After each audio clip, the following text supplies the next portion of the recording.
in my never-ending attempt to keep up my great Polish heritage, I was cleaning. And, we like to do that. And going through some of the boxes, I found an old book some of you maybe will remember. It's a great book. Everything I really needed to know I learned in kindergarten. How many of you remember that book? It's a wonderful little book. Pretty non-controversial.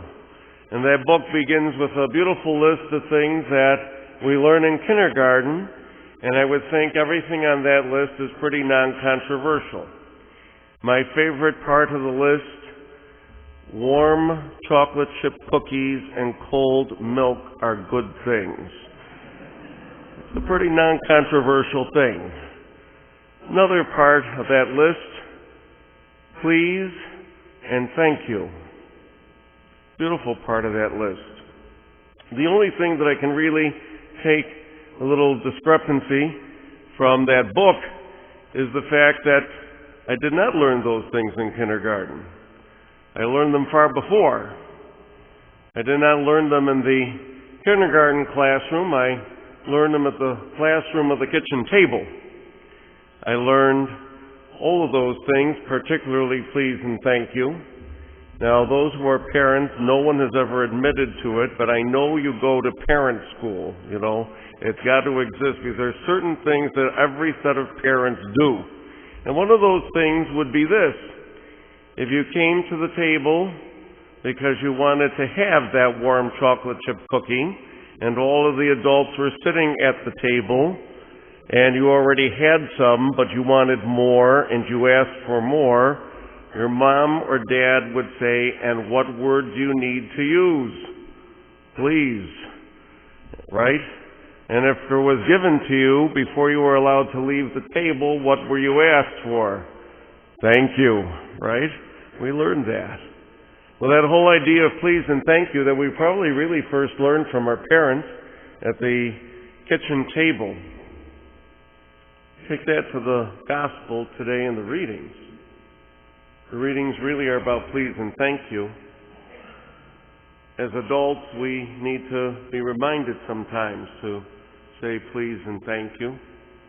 And regardless of age, we all probably really need to be reminded once in a while of those basic things. We hear the story of Naaman in the Old Testament reading. We only heard part of the story. Naaman was searching for a long time for a healing. And he finally came to Elisha the prophet and basically said, please, heal me. And he was told by Elisha the prophet, go and jump in the Jordan River 7 times. Naaman grew angry with that and wouldn't do it. So one of the members of his retinue said, if the prophet told you to do something bizarre or outlandish, you probably would have done it right away. But because he told you to do something very simple, you're rejecting it. You should do what the prophet said. Naaman needed to be reminded. And so Naaman went, and he plunged 7 times into the Jordan River, and as we heard in the reading today, his skin became that of a child and was completely healed. And he went back to Elisha the prophet to say, thank you. Don't hear those exact words, but in between the lines of what went on, he offered him many gifts, and Elisha the prophet said, I don't want any gifts. And so, Naaman, not being able to give physical gifts, said, well, at least allow me to take this soil. And what does Naaman do but build an altar in honor of the one true God? Naaman went through tremendous conversion and change within his life. More important than any physical gift could articulate. The psalm, many of them ask for things with the word please, I suppose. Today's psalm doesn't really ask for anything. It's really a psalm of praise. It's a psalm of thanks. And so the psalmist is reminding us a way to give praise and give thanks to God is simply to lift your voice in song, to lift your hands up in the air, to give that praise, that thanks to the Lord. In the Gospel, we hear the very familiar story of the 10 lepers. We know it very well. And they perhaps did not use the word please when they said, "Jesus, Master, have pity on us." What we don't really know was how they said it. The words in and of themselves are fine, but as you know, the way, the tone of voice that you use can convey many things. And perhaps they said it in a very kind, gentle, loving way, kind of that, "Please, will you help us?"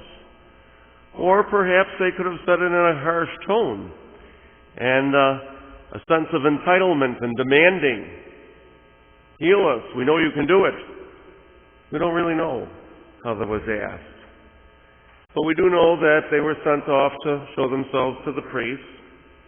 And we know that 9 of them did exactly what they were told to do.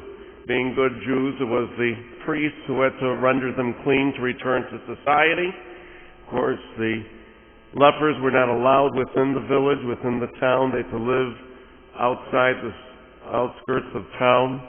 And it was the priests who could render them clean to return back to town. And so they did what was very normal: go show yourself to the priests. We assume they did that.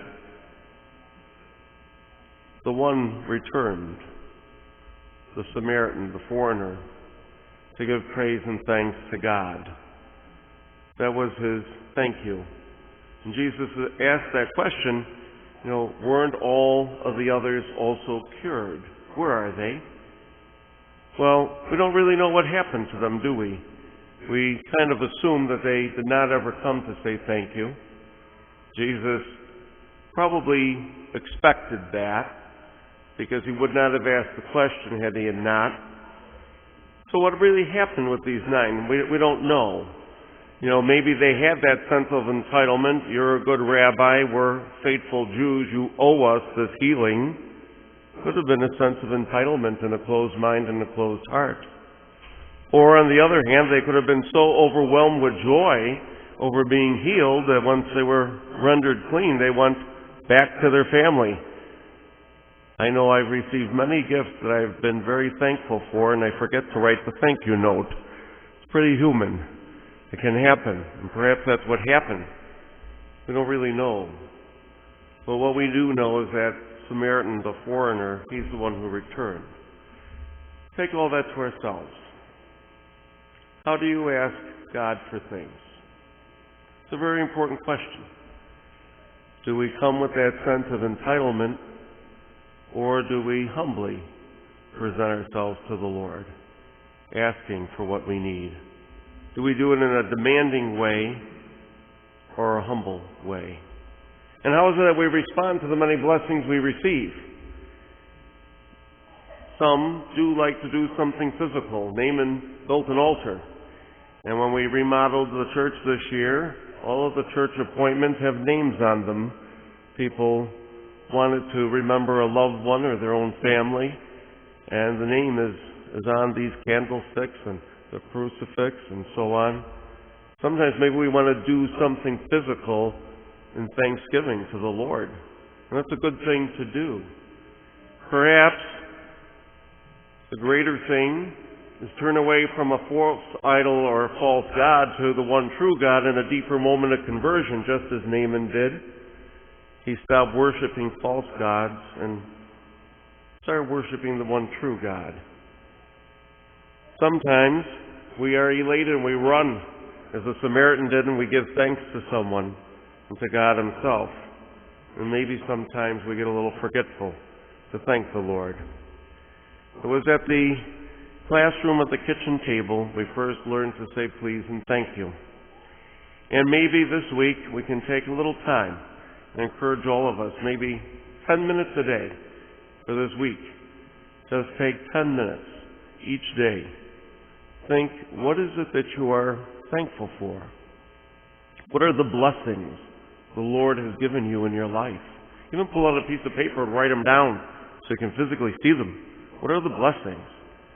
And then take some more time and thank the Lord in some concrete way this week.